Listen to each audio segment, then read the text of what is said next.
We still have 2 more weeks left of Women's History Month, and I wanted to take this opportunity to finish up the previous conversation about the link between weight, obesity, and metabolic dysfunction with pregnancy and how that impacts the woman and baby. Last week, I talked about preconception, how weight and metabolic health can impact fertility. And today I'm going to talk about what happens during pregnancy and after pregnancy. My name is Dr. Lindsay Ogle, and I'm a board-certified family medicine and obesity medicine physician. This topic is so important because women's health before they get pregnant and during their pregnancy have huge implications for our health as a population,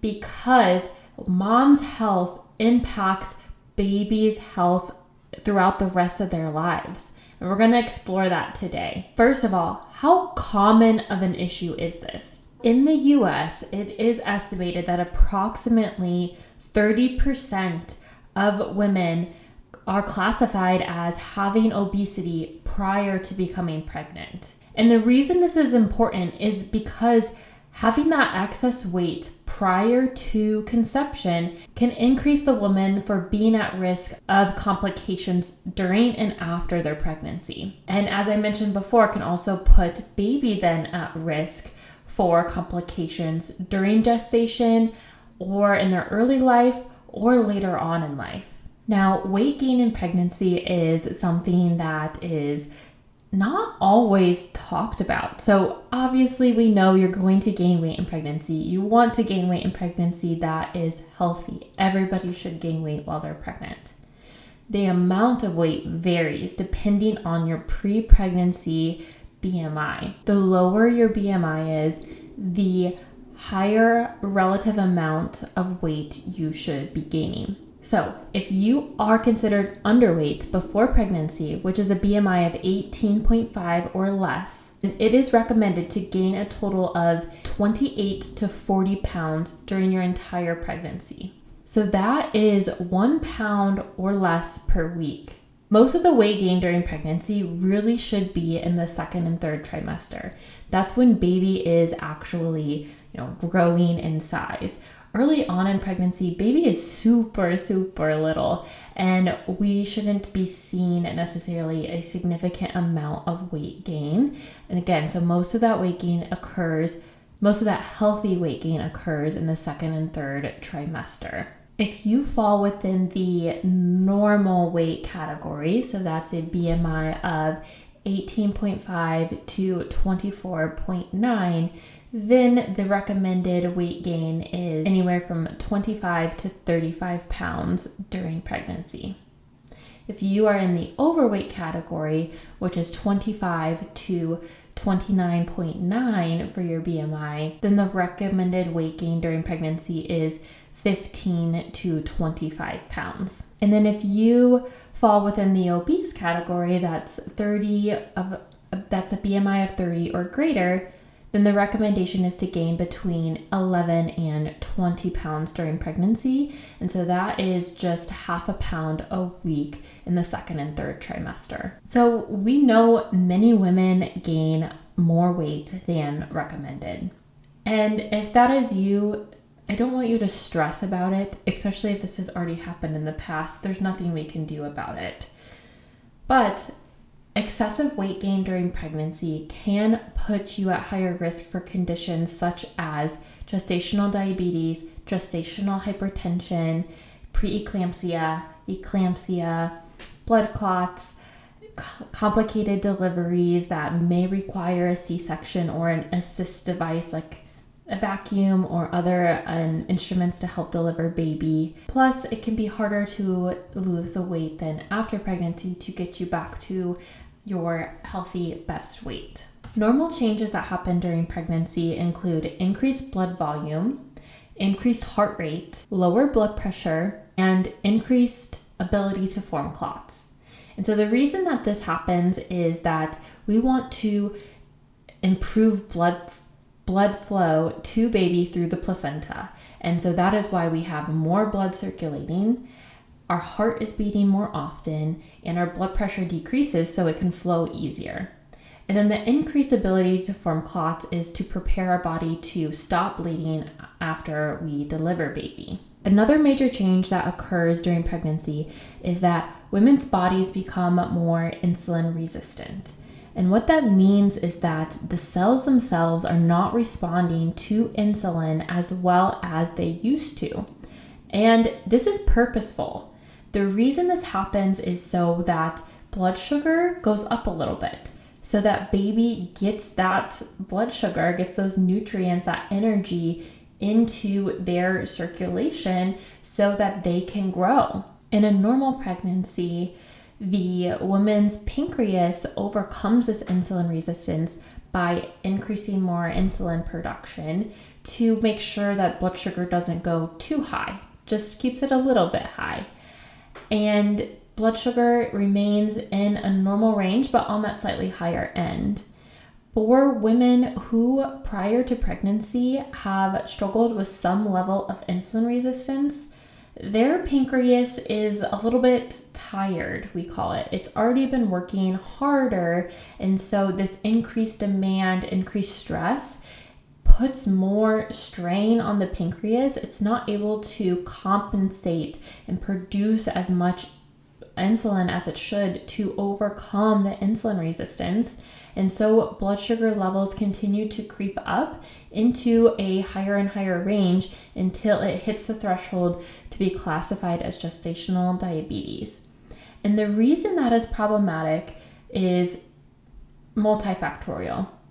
So high blood sugar can negatively impact mom and can cause increased inflammation and can further put that stress and demand on the pancreas, which will put her at higher risk for developing type 2 diabetes after the pregnancy and later on in life. It also increases the amount of that sugar and energy to the baby. So baby now has a lot of excess energy and sugar, and that promotes growth. And so baby grows larger than we would expect. And that sounds great, but in reality, it can cause complications. So if baby is bigger than what would be expected for the mom of that size, then it will be harder for mom to deliver that baby vaginally. And we may need to schedule a C-section, or baby will be at higher risk for getting stuck during delivery. We call that shoulder dystocia. Also, those higher blood sugars in baby circulation puts strain on baby's pancreas. It has to produce more insulin itself to overcome that high blood sugar and control it so it's in a safe level for baby. And so even before baby is born, its pancreas is stressed, and this will lead it to have a higher predisposition or a higher chance at developing diabetes in its life, typically at an early age. And so this is where we really see that vicious cycle of generations after generation of families having diabetes, and often at earlier ages. Baby is also at risk of having low blood sugar after delivery because the pancreas is used to secreting higher levels of insulin because it's having to overcome the blood sugar and the higher blood sugar that mom has.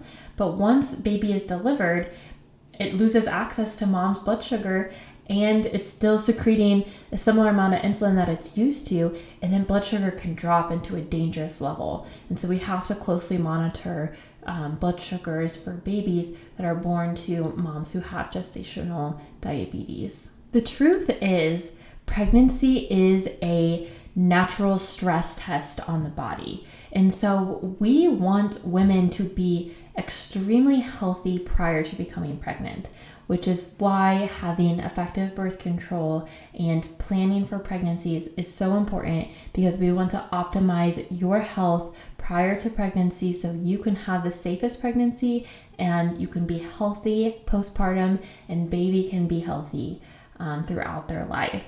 So family planning is so important. I will include a video with all of the birth control options, and you can review that and choose something that is most effective or fits best into your life at this moment. But using a birth control until you're ready to become pregnant is so important. Now, what can we do about this? It's one thing to talk about a problem, but we need to have solutions. And so if you or someone you love is wanting to become pregnant and is carrying excess weight, talk to an obesity medicine physician and see what your choices are for treatment prior to becoming pregnant. If you are able to utilize our medications, great, and we can use those up until pregnancy. For some patients, bariatric and metabolic surgery may be the answer. And we can do that, but we just want to plan at least a year, maybe 2, before you become pregnant so your body can recover fully from that surgery. If you become pregnant and you continue the pregnancy and you are carrying excess weight, or maybe you're at a normal BMI, but you have a family history of gestational diabetes or diabetes in general, it is really important to focus on healthful nutrition, continue physical activity, or start low impact activities like walking, and schedule your appointments with your OBGYN or family medicine doctor, whoever is providing your prenatal care, and get all the recommended screenings so that you can ensure the safest and most healthy pregnancy possible. Try to stick within those guidelines for weight gain during pregnancy and follow up with your doctor. It may be worth, talking with a dietitian. They are super helpful and can really guide you. If you do have gestational diabetes, it is absolutely recommended to work with a registered dietitian. I hope this was helpful. I hope it wasn't too overwhelming. The point really is that women's health is so important for the women themselves, their babies, their families, and the population at whole. We need to put more emphasis on healthy moms, healthy women, to improve our population's health. This is a huge opportunity that we have, and I hope this brought more light to this important topic.